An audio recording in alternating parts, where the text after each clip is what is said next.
HRN listeners. As we celebrate our 15th year, we are deepening our commitment to giving voice to the next generation of food systems storytellers, and we need your help. Our internship and fellowship programs help activate new possibilities for underrepresented and underestimated young people through experiential journalism, audio engineering, and production training. Through these unique programs, HRN helps food equity stewards build essential workforce readiness skills that expand their potential and foster economic mobility. Please consider supporting these critical programs. And with a minimum donation, you can be entered to win a dinner for two at an amazing restaurant in one of 8 cities and tickets to a concert at a great venue in one of those cities. We have incredible partners across the country who have donated, as they also share our passion for helping to educate the next generation of food systems storytellers. Check out heritageradionetwork.org/15 to donate and enter to win today. That's heritageradionetwork.org/15 to donate and enter to win today. And make sure you donate before March 31st. Thank you.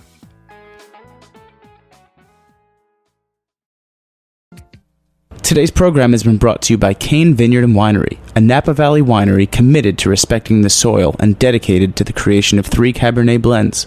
For more information, visit kane5.com. You're listening to Heritage Radio Network, broadcasting live from Bushwick, Brooklyn. If you like this program, visit heritageradionetwork.org for thousands more.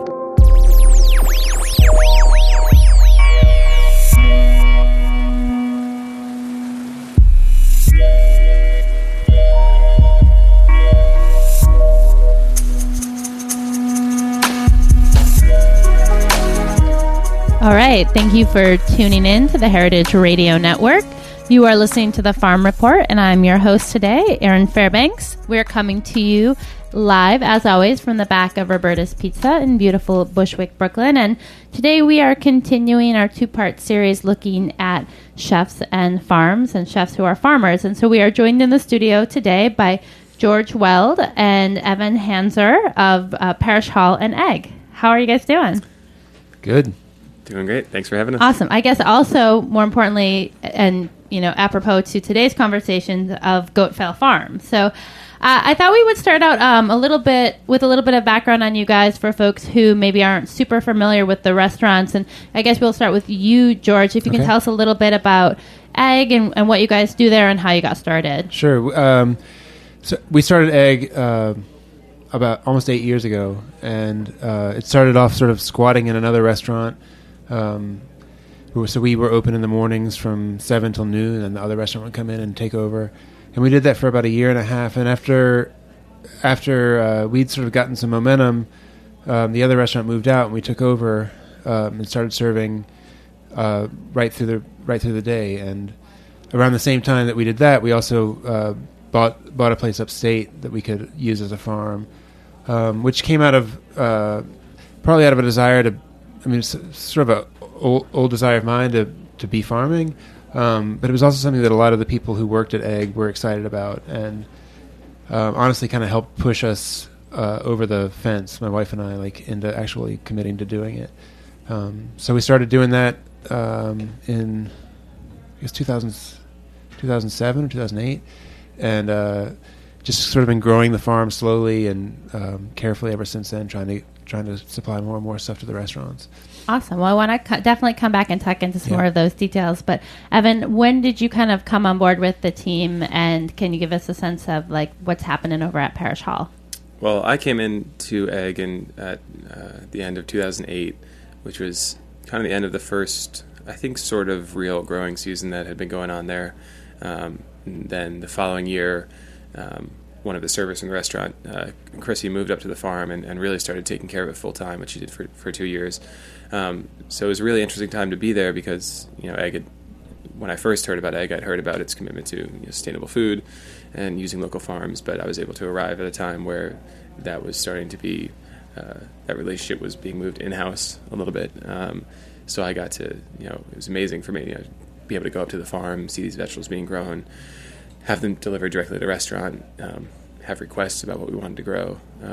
And I think over the couple of years that I was at Egg, and we had that relationship, the idea kind of based on our experience with that, of working closely with a farm that was ours, led to a new restaurant, which was Parish Hall.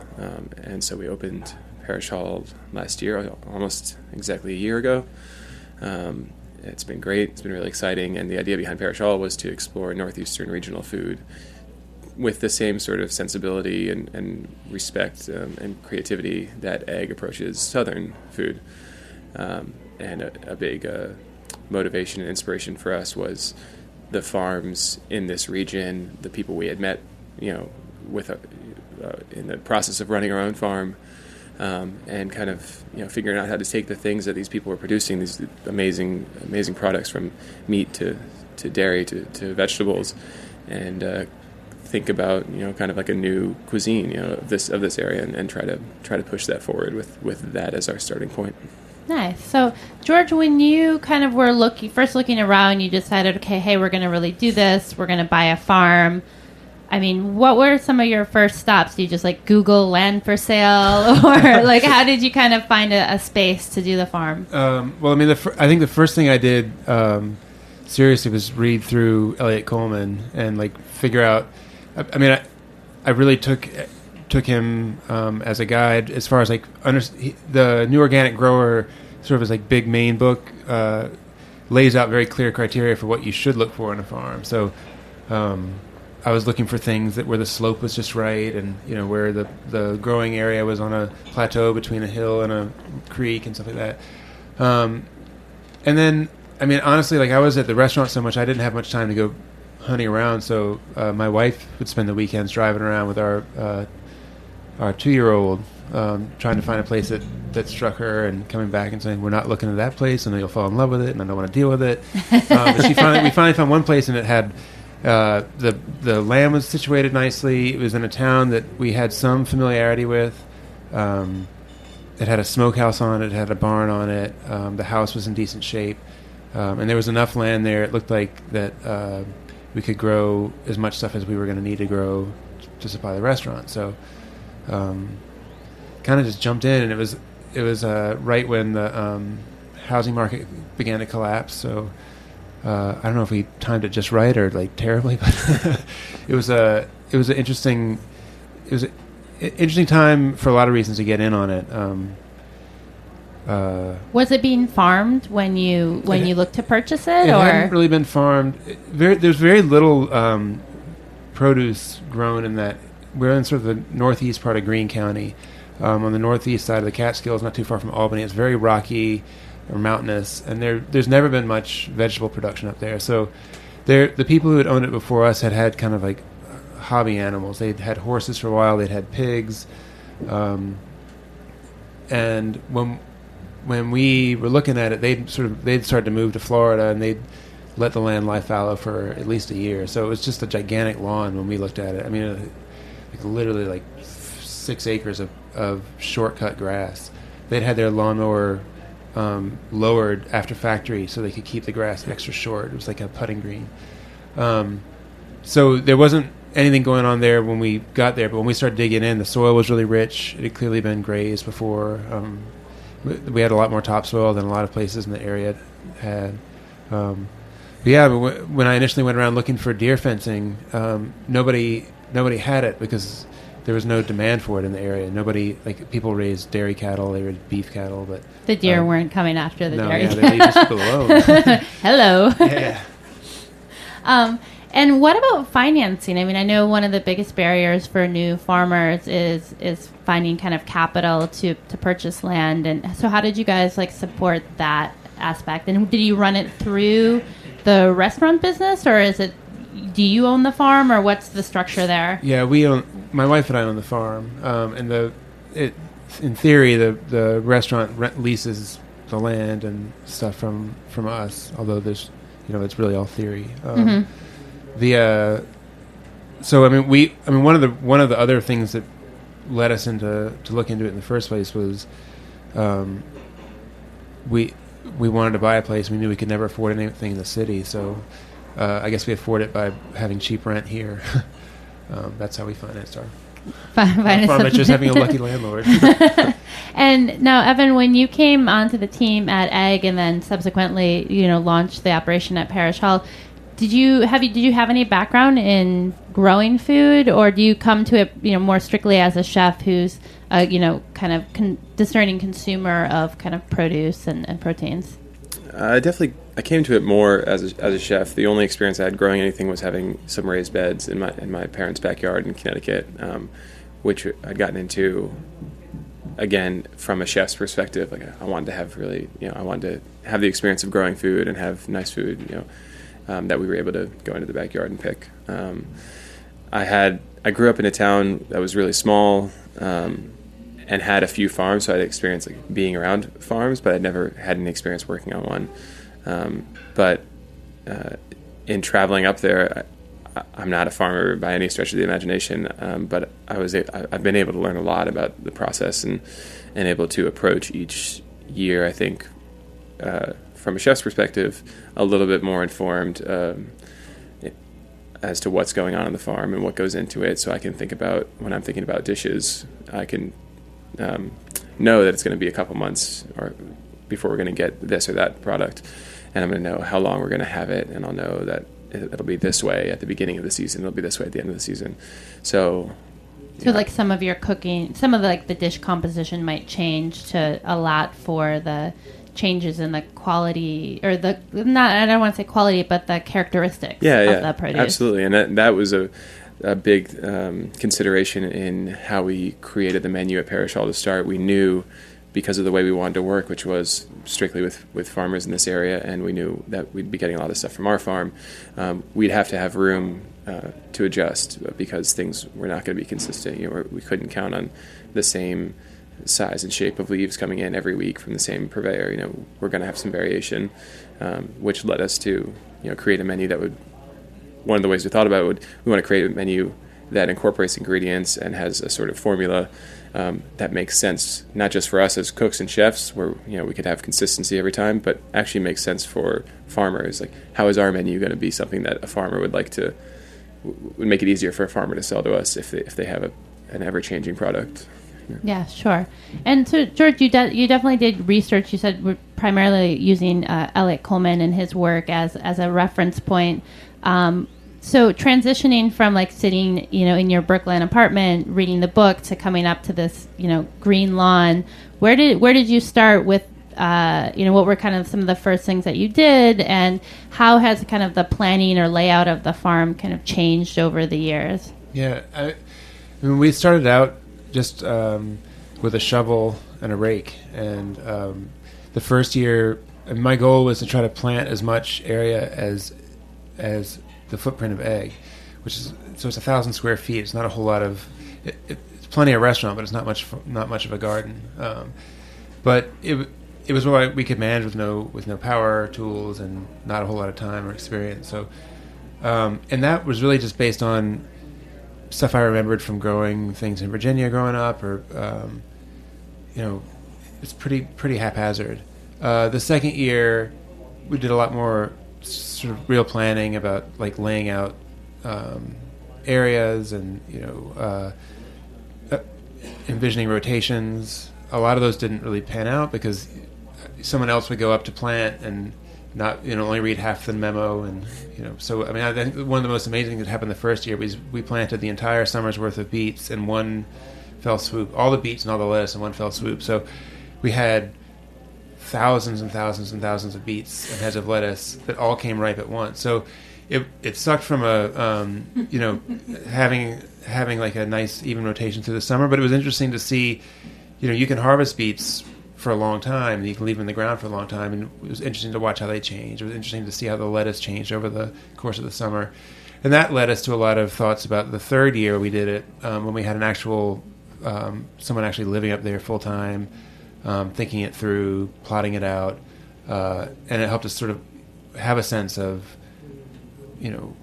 how much space, how much time to leave between rotations, and how much space to dedicate to various things, and how much lettuce could we actually use in a stretch, and so that third season was when we got very formal about rotations and successions and stuff, and Chrissy went and studied with some people at Hawthorne Valley for a little bit to get some sense of it. But a lot of it came through reading and experiments and keeping track of what we had done in the past and remembering what we'd done and seeing what worked. Now, is the only outlet for what you're producing the restaurants? Yeah. So when you have kind of the bumper crop or kind of the crop that doesn't really pan out, you're kind of scrambling essentially to deal with that. Yeah, I mean, we're really lucky as a farm because we don't. The restaurants don't depend solely on what we have, so they can always go to the market and get other stuff, and it's no huge financial burden if we can't use everything we get. So we compost it or a lot. I mean, I would say probably more than anything, if we have more than we need of something, we'll just leave it in the ground and see what happens. It's interesting to see. I remember having this experience with a certain kind of butterhead lettuce the first year, of like tasting it week after week after week. That year we had so much of it, and just tasting how it changed as the summer warmed up and as it stayed in the ground longer, and how it became more bitter, and how sometimes the bitterness was off-putting, but then you think about it in a different context and think of something else to do with it. So it was a kind of leisure that we have that a lot of other farmers don't have, because there was very little pressure on us to support ourselves as a farm. And when we get like a surplus amount of beans or beets, when you're sending them down to a kitchen, obviously to a degree a farmer could do this as well, but we have people there who can process them and pickle them and store them to use later in the year, and we don't have that sort of stuff, and that's actually essential for us to do at Parish Hall especially. So it's kind of nice to have that relationship there. We may not have all the space on the menu that given week for what we harvest, but for the most part, we're able to put it up and keep it for a time when we are going to use it. Yeah. Kind of extend the season. Well, we are going to move to just a short break, and when we come back, I want to talk a little bit more about the farm kind of in the kitchen and how that informs your work. So hang tight. We'll be right back.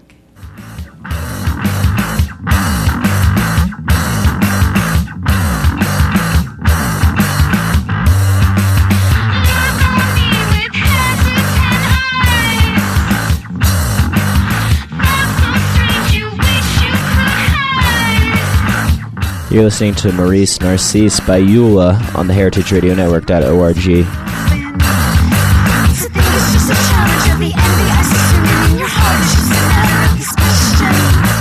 This is Chris Howell from Cane Vineyard and Winery. Thank you for listening to this show. In our industrial world of highly processed food and wine, we support the values of Heritage Radio Network. All of us at Cane encourage you to seek out individuality and beauty in everything you eat and drink. For more information, visit cane5.com.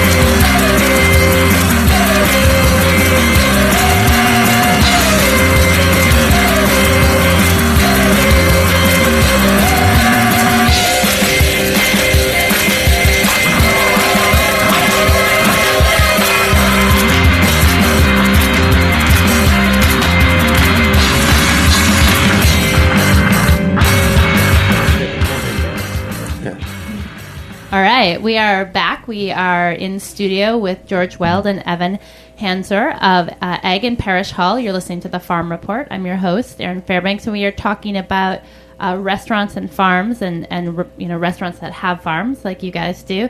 So one of the things I'm curious about, and you guys have touched on this a little bit, is how the aspect of growing food translates to the culture of your kitchen. I think both through the menu development, but also I'm more curious, like, for your staff in the front of the house, in the back of the house. I mean, what sets does that change the way people work or think about the food that they're working with, and in what ways? Yeah, I think that's. I mean, the produce we get from the farm is amazing. It's wonderful to work with from a cook's perspective, just because of the quality and the freshness of it. But I think the greatest benefit I would say we see out of having the farm is the way it changes our employees' perspectives and excites them about the work we do. we say to kind of anyone who asks this sort of question, that you'll see a marked difference in anyone who works for us who has gone up to the farm and come back to work, whether it's a cook or a server, because they've gone up there and they've seen the farm firsthand and been able to be out in the field and do a harvest or do some planting and put some work into the food that we're going to end up getting back at the restaurant. And that sort of experience and that memory has proven to be extremely strong for everyone who works with us. We always tell the story about the chef at Egg right now, Ed Quish, going up to the farm last year and planting 2 years ago, and planting a ton of potatoes. And he was out in the sun all day, and he got like terribly sunburned. He was like hilling potatoes, really hard work. And I had set up this thing with Cornell to get us some potatoes that they were developing for New York soils, specifically, but I couldn't go up that weekend to help out. So of course everyone's like cursing me, like, why did Evan order all these freaking potatoes? Like, this is ridiculous. He's not even here. And Ed came back all sunburned. He's working in the kitchen. It's hot, and he can't stand to be in there. But when those potatoes finally got down to us after they're grown, like it was such it brought back all those memories of working up there and being there months ago. And it's kind of like connecting to an earlier time in the year. And when you've put that much work into growing a potato, you're not gonna burn it. You're not gonna overcook it. You're gonna treat it really carefully. And he did, and then I think in that way, like the food and the attention that's paid to it improves just by having that proximity to where it comes from. Yeah, no, I mean, I definitely, when I was cooking at Gramercy Tavern, went through these periods where I'm like, would look around my fellow line cooks. I'm like, you guys know that the food doesn't just come from the walk-in, right? Like, there's a multitude of steps before this, and there's also a multitude of steps, I think, after it. Now, George, you just published this kind of interesting article in the Edible publication on Closing the Loop, where you're looking at, the unspeakable, parts of the nutrient cycle. And can you talk a little bit about, people talk about, growing food, distributing, cooking it, but then there's like this whole waste issue. And even if you are cooking really carefully at a restaurant and making maximum use of kind of the produce or the proteins that you come in, there's still a fair amount of waste. And how do you kind of deal with that at the restaurants, and how does that connect with the farm if it does? Yeah, well, I mean, I think most of the answer to this question, happily, is not unspeakable, but has a lot to do with the way that, I mean, as everyone was saying, like when you're actually working with the produce on both sides of the the delivery, when you're planting it or harvesting it, when you bring it into the kitchen, you're much less. You understand that what an illusion consistency is, and how important it is, like when we talk about using things in their entirety, like how important it is, because it's exhausting to do that work in the first place, and you're not getting any, like we're not getting anything else this week. This is it. So what are you going to do with it? Make the best of it. So I think, especially at Parish Hall, Evan does an amazing job of like finding ways to use everything. So getting and so much of that has to do with getting past the idea of consistency and things being the same all the time, and being able to rely on putting the same thing on the menu every day. So that's a big part of it. And then I don't know, beyond that, like I think there's a much bigger kind of cultural discussion that has to happen about what happens to waste, because what happens to waste after it's gone through us as humans, when we and the things that we put in our body that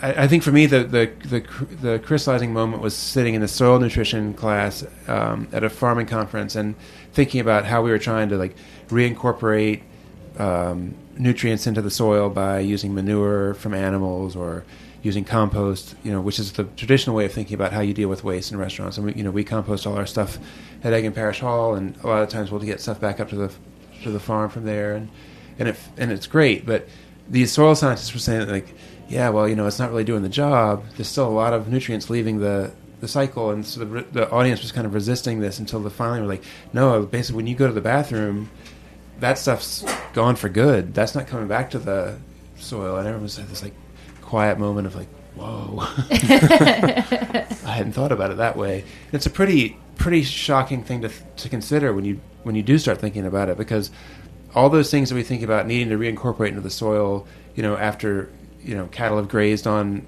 grass, or after you've trimmed your vegetables and put them into a compost bin, they make up a pretty small portion of what actually gets extracted from the soil when we grow stuff on it. I think it makes you think a little bit more about the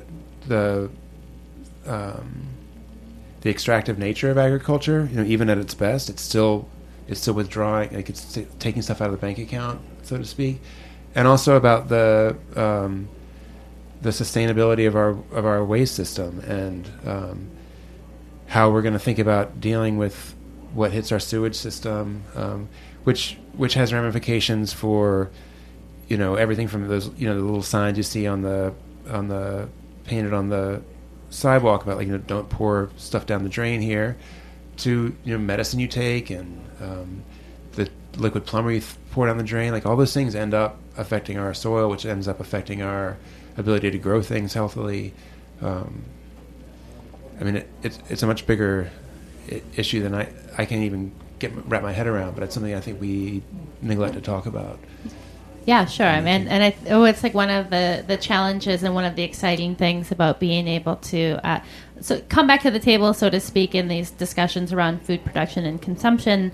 It's a little naughty in that the more you know, the more you're like, shit, there's a lot I don't know, and there's all these other really big things to think about. And how do you prevent yourself from kind of getting overwhelmed? Where do you go to seek refuge from kind of some of those pressures? Is that a quiet space in the kitchen, or is it like eating a delicious piece of whatever, sharing it with someone? What's your kind of quote unquote happy place? It might be, in some ways the farm, going up there is, everyone will tell you, is one of the more peaceful things you can do.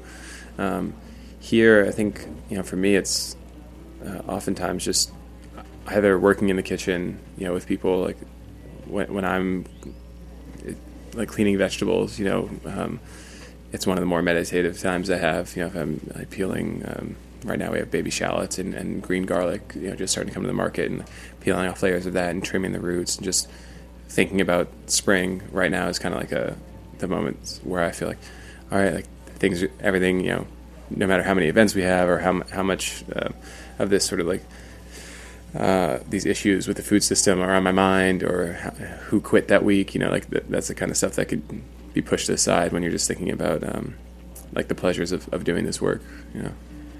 We have we sort of have a mantra at the kitchen in the restaurants. We approach everything with an eye towards improving it. Sort of written over the doors of everything is improve everything you encounter. I think one of the sort of morally easy things about working in the food business is we came to it when it's so messed up, from everything from labor relations to pollution to gas consumption. There's a million things you can look at that can overwhelm you. It's every one of those things is easy to improve a little bit, and so when you get overwhelmed by the thought of the things you're flushing down the drain, you turn around and figure out ways to treat the people you work with better, or develop better relationships with your suppliers. We interact with so many different parts of the food system and with so many different people in it, and all of it needs to be improved on. There's no part of it that's perfect. That I sort of think of it as we're sort of on this lazy Susan. That's turn around we can do a little bit better with that, and then we'll go over here. It's like having a bunch of kids. You can't fix everybody at once, but you can fix a little bit of everything at a time. Yeah. Well, that is one of the things that I would love to kind of hear your feedback on. You mentioned earlier that the farm doesn't have the kind of pressure of quote unquote needing to be successful in a financial, the financial security of the farm is undergirded by things other than what you produce there. And then I think both of the restaurants that you run in Brooklyn are very lovely farm to table restaurants that people really love, and we've been having this kind of broader conversation here at the network with regards to sustainability and finding a balance between something that can be held up as a media darling. Oh, look at these great chefs, and they're doing this farm to table, and they have a farm, and it's so awesome. And the reality behind that being like, what is the impact? Are those the right people to be giving press? Is that a model that we can scale in some way that makes sense? And I'm just curious, like, what your response to that kind of, questioning might be. Yeah, I mean, we wrestle with these questions all the time. I mean, even to the point, like when we were talking about opening Parish Hall, we talked at times like, is this the right thing to do? Like, is this really, do we need restaurants? Are they good for the world? And in some cases, I think the answer is like, well, we can do a better job of it. Like, they're going to be restaurants. We can do a better job of it than other people. So let's do it. We can be more just or more equitable. So let's do it. Let's give people a better option than what they've got. I think, with the farm, one of our concerns initially that we've always sort of said, like, we don't want to replace the farmers that we use who do depend on, who do have to sell all their produce. Like, it's never been a goal of ours to try to grow all of our own produce, because we love the people that we work with, who do, frankly, a better job at growing than we'll ever do, because they're dedicated to it and they have been for a long time. I definitely think, I think it's an important conversation to have. I think one of the things that we think about a lot with restaurants is, whatever their problems are, they're able to employ a lot of people, and we can do. We need jobs, and we need good jobs, and so a lot of our focus has been on trying to make the jobs that we give people good jobs, and make sure that they are jobs that people feel like they can settle into, and not that they're just trying to do for a while, when they're in their early 20s, burn themselves out and then move on to to something else, a quote unquote real job. But really to say, like, we're working in food, restaurants can touch on every part of it. How can we make this work fulfilling, sustainable for every one of us individually, make it work as a business overall? And I mean, I think it's hard to squeeze enough money out of any part of this to make you feel like we're all sitting pretty and feeling great about everything.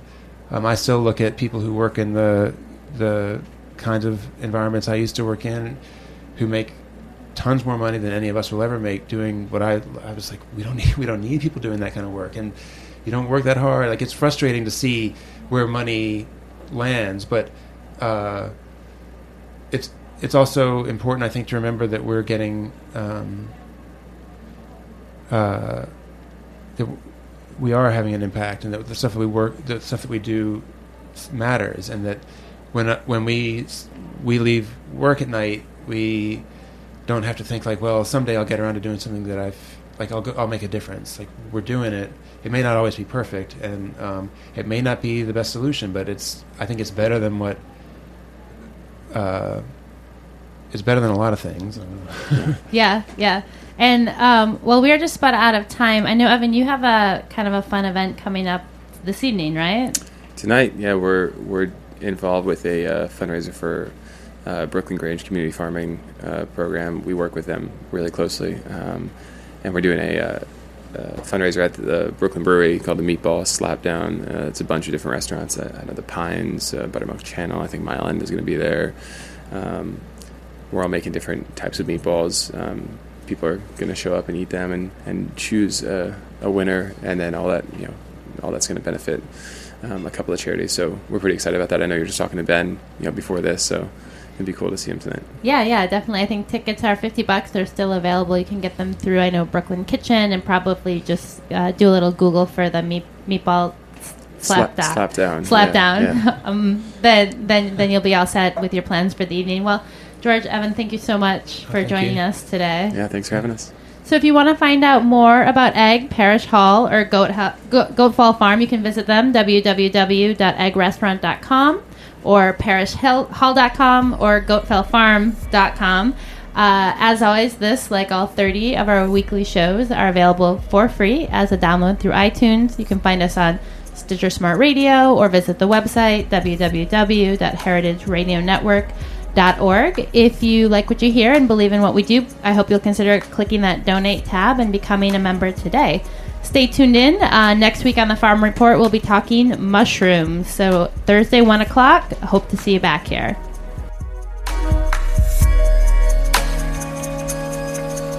Thanks for listening to this program on heritageradionetwork.org. You can find all of our archived programs on our website or as podcasts in the iTunes Store by searching Heritage Radio Network. You can like us on Facebook and follow us on Twitter at heritage_radio. You can email us questions at any time at info@heritageradionetwork.org. Heritage Radio Network is a non-profit organization. To donate and become a member, visit our website today. Thanks for listening.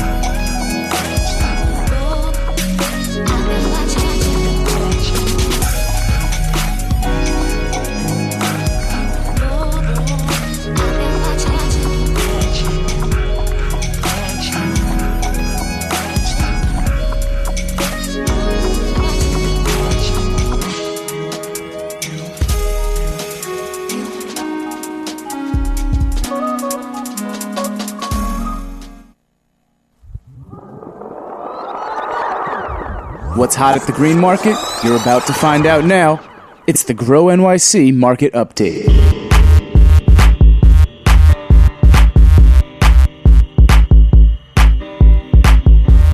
All right, thank you for tuning in. This is another episode of the Grow NYC Market Update. We are on the line with Liz Carollo, and we are about to kick off our new series exploring the neighborhood market. So I'm excited, Liz, to hear what we'll be starting off with. Great. Yeah, I'm going to start off with my own neighborhood, my home market, the Greenpoint McCarran Park Green Market. It's located in the heart of McCarran Park, smack in the middle of the dog run and the running track and soccer field, just north of Williamsburg, between Williamsburg and Greenpoint. The market opened in 1997, so it's going on its 16th season this year. And we only have a handful of markets that are street closures, and this is one of them. So it makes for a really wide walking space in between the farm stands and plenty of room for a diverse group of farmers. There's also a really large courtyard with tables and chairs adjacent to the market, so plenty of places to take a load off and drink some coffee after your shopping trip. Nice, nice. And so who are the kind of farmers and products that we can expect to find at this market?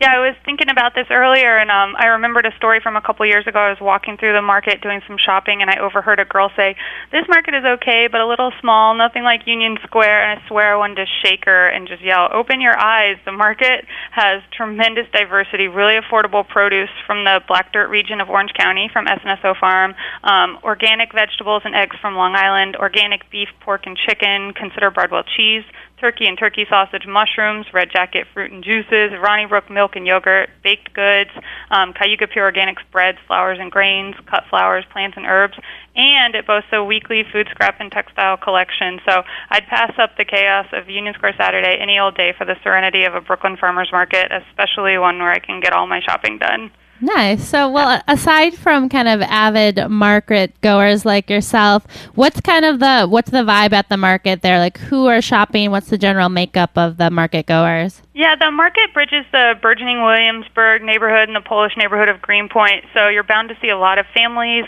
kids and dogs. I call our weekend markets kids and dogs markets because that seems to be what they're full of. Sometimes those families are lingering for hours, catching up with friends and neighbors, participating in market events and activities. There's also a lot of Polish families who get out early and shop, loading up on cucumbers for pickle making and honey and bee products. And last year we hosted a borscht cook-off with a couple of Greenpoint restaurants, all made with local beets, of course. I think sometimes it just takes some delicious borscht to overcome a language barrier. I am ready to sign up for that experiment anytime, any place. It was great. Yeah, it was really fun. So say folks, are coming out to the neighborhood to check out this market. I mean, how can they really make a day of it? What else is going on around the market? Yeah, we're trying to do a big push this year and get people to visit markets in other neighborhoods and, not just to go to the market, but to kind of see the neighborhood and check out some of the other restaurants and things to do. And there's no shortage of fun stuff going on in Williamsburg and Greenpoint. Right next to the market is Urban Rustic, and you'll see the farmers wheeling over boxes of produce all day. They buy from a lot of our producers. They have coffee and really tasty food. Other neighborhood food spots that are devoted to the market are George Weld, and I just heard him on the Farm Report. We're big fans of George. So Egg and Parish Hall, Liza Queen's Pot Liquor, Marlowe and Sons and Diner. Salty has incredible sandwiches. The always fun and filling Smorgasburg along the waterfront. One of my favorites is a restaurant in Greenpoint called Eat. It's awesome, and they even have a CSA pickup spot there, and they're almost 100% devoted to buying local. and of course any number of places to get kielbasa and pierogies along Manhattan Avenue and Greenpoint. And then when you're adequately stuffed and ready to burn it all off, there's the sprawling McCarran Park, the new McCarran Pool, which is huge and free, open in the summertime. Of course, taking a dip is perfect summer activity. Also nearby is the Newtown Creek Wastewater Treatment Plant, which I admit doesn't sound like the most inviting place, but it really is beautiful. They host a quarter-mile nature walk along the water and gets points for also being educational. You can learn about wastewater treatment and harbor water quality while you stroll. And I would be remiss not to mention the Brooklyn Kitchen, only a hop, skip, and jump away from the market. One of my favorite places to kill a few hours, attending any number of their food-centric classes and shopping for kitchen equipment. And City Reliquary, a really fun Williamsburg museum. They have a collection of New York City artifacts, and then they have community members who show off their collections for certain times. I think the entry fee is like 50 cents, so no breaking the bank while visiting that museum. Nice. Awesome. Well, it's a great kind of little purview, and I suppose folks can expect over the course of the next couple of weeks on the market update to hear about a slew of other neighborhood markets. I'm really looking forward to kind of exploring and then exploring. Great. As far as, events and kind of general market happenings, what else should we have on the radar? Yeah, it's coming up in a couple of weeks, but April 17th at Cinema Village, our director, Michael Hurwitz, will be sitting on a panel after a screening of a movie called American Meat, talking about industrial meat production in the country and kind of our answer to that. He'll be on the panel with farmers Mike Yezzi, restaurateur Peter Hoffman, and Robert LaValva, and the panel discussion is going to be focused on markets in New York City. So that'll be really interesting to see those four speak, and I highly recommend people pick up their tickets now because I think it's going to sell out. Also coming into the market in the next couple of weeks, ramps. We hear they're right around the corner. This week I saw wintered over broccoli rabe, picked some up. It's my favorite spring ingredient. So glad it's finally here. I made broccoli rabe pesto for the first time last night. It was so good. And then we're doing Farmer Appreciation Month kind of at all of the markets, and at Union Square this week you can pick up cards that we've pre-made and sign them and fill something out and say something nice to your farmer and hand them off. And then April 20th, as we're approaching Earth Day, we're going to have 11 Madison Park. We're very excited about this. Host a book signing, and they're going to be giving out samples of food at Union Square starting at 10 a.m. on April 20th. And that's going to be a preliminary event leading up to Food Book Fair, which will take place in Brooklyn in early May. But we're going to start spreading the word about that soon. I highly recommend people get informed about Food Book Fair and look on their website and plan on going to that. Awesome. Well, great. Thanks for the great update, and look forward to checking in again next week. Great. Thanks, Erin. All right. So if you want to find out all the details of what's happening at all of the markets across the city, definitely check them out by visiting grownyc.org/our markets. You can also stay up to date by following them on Twitter, Tumblr, Facebook, or whatever your preferred social media.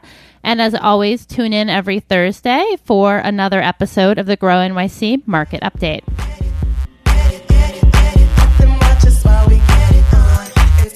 Thanks for listening to this program on heritageradionetwork.org. You can find all of our archived programs on our website or as podcasts in the iTunes Store by searching Heritage Radio Network. You can like us on Facebook and follow us on Twitter at @heritage_radio. You can email us questions at any time at info@heritageradionetwork.org. Heritage Radio Network is a nonprofit organization. To donate and become a member, visit our website today. Thanks for listening. This is Rooftop Farming with Ben Flanner, a weekly update on heritageradionetwork.org live from the Brooklyn Grange. All right. Thanks for tuning in. We are on the line with Ben Flanner, founder of the Brooklyn Grange, and we are excited to hear on this beautiful spring day what is shaking over at the farm. Right. Hey, Erin. How's it going? It's going good. There's a lot shaking. We're excited to feel like the weather's taking a little bit of a turn for the warmer. We got seeds germinating all over the place, but especially starting last week once we got a couple warm, sunny days. To start, first of all, with the direct sown bed, which includes lettuces, different salad greens, radishes, and Japanese turnips. They're all popping, and some of those have been in the ground for almost a month. But if they don't get the perfect temperatures or the environment where it warms up enough during the day, which we didn't really get, they all come. So we're going to have a good strong wave of that stuff, which will be coming in about 25 days or so. We also have carrots and peas in the ground, but they're not up yet. But that's not untypical because they take a little bit longer, and they were put in a little bit more recently. And so we're excited. What's that? Sorry, can I ask? And I feel like a little silly asking this, but when you say the seeds have germinated, what exactly does that mean? That means that when we put a seed into the ground, you give it moisture, you give it the proper temperature and the proper environment, which means not too moist, because if you really soak it, like if it's in sitting water, it'll die. And if it dries out too much, then it'll also die. So you apply a proper amount of moisture to it, and then after typically between, say, 5 to 15 days, depending on the seed, it'll germinate, meaning that it pops and a tiny little sprout comes out.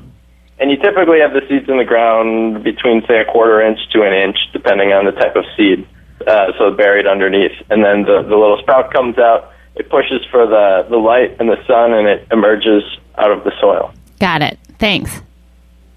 You are welcome. So speaking of germinating, lots more of that going on in the hoop house, where we have the seeds that are in there need a little bit warmer temperature.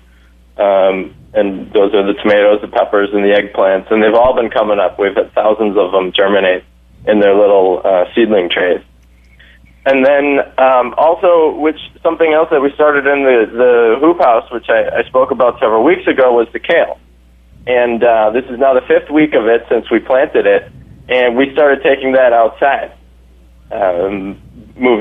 So we planted them in the black seedling trays, which are 10 inches by 20 inches, so they're a rectangular plastic tray, and each one of them has 98 cells in it. So it's fairly small little holes for each kale seed. If you were to imagine it, it's 17 going the long way along the 20-inch span, and then 14 going along the long way, and then 7 going along the narrow way. And we put one seed in each cell, and kale has a really high germination rate, so we got at least 95% germination, meaning pretty nearly every cell has one healthy plant in it. And this week we were looking at them, and the ways that you test are by looking at the root ball that's underneath in the soil and seeing if that's starting to really fill up the volume that's available to it, and then also looking at the leaf that is out of the soil. And the leaf was probably about 4 inches tall by now. It has the seed leaf, which is the natural leaf that comes out with the seed, and then it starts to develop what we call the true leaves. And they're different shaped, and you can clearly tell the difference between them. And it's starting to develop 2 to 4 true leaves, and the stem's getting a little bit stronger, and the root's starting to fill up the volume of its cell. So we took them outside, and we planted about 1,000 kale plants into the outdoor area yesterday. So just to go a little bit more into detail about how we do that, I thought that would be interesting.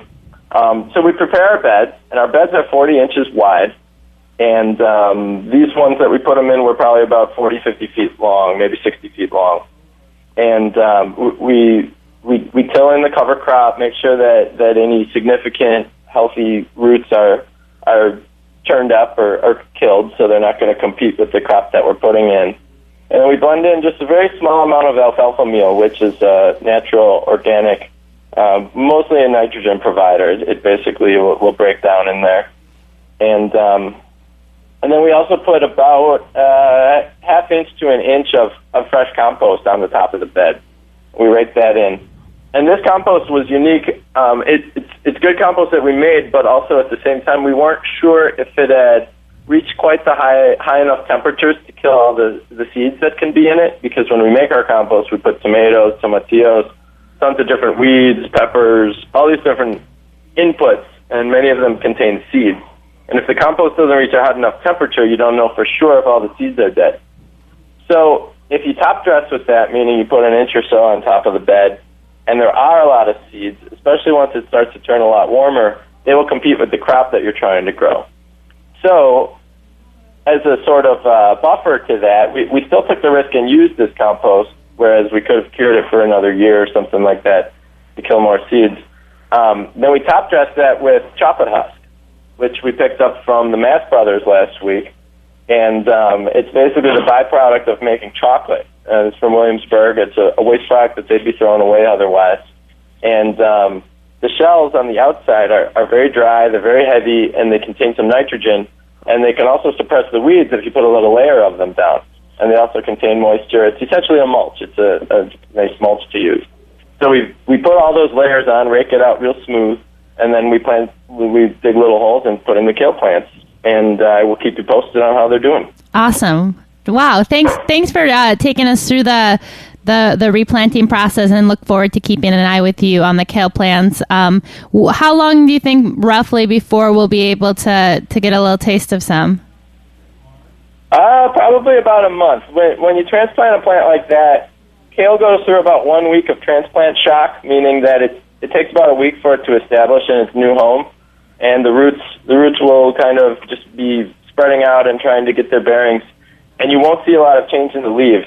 But all of a sudden, after that week, maybe 8-9 days, then they'll really start taking off, and it'll be an amazing growth curve because the days will be starting to get longer. Then, too, we'll be into mid to late April. And by May, we'll definitely be getting some harvest off of it. Today's April 4th. Awesome. Great. Well, Ben, thank you so much for joining us. And I definitely encourage folks out there, if you want to learn more about the Grange or get involved at the farm, visit them at www.brooklyngrange.com. And tune in next Thursday. We'll bring you another rooftop update. Thanks so much.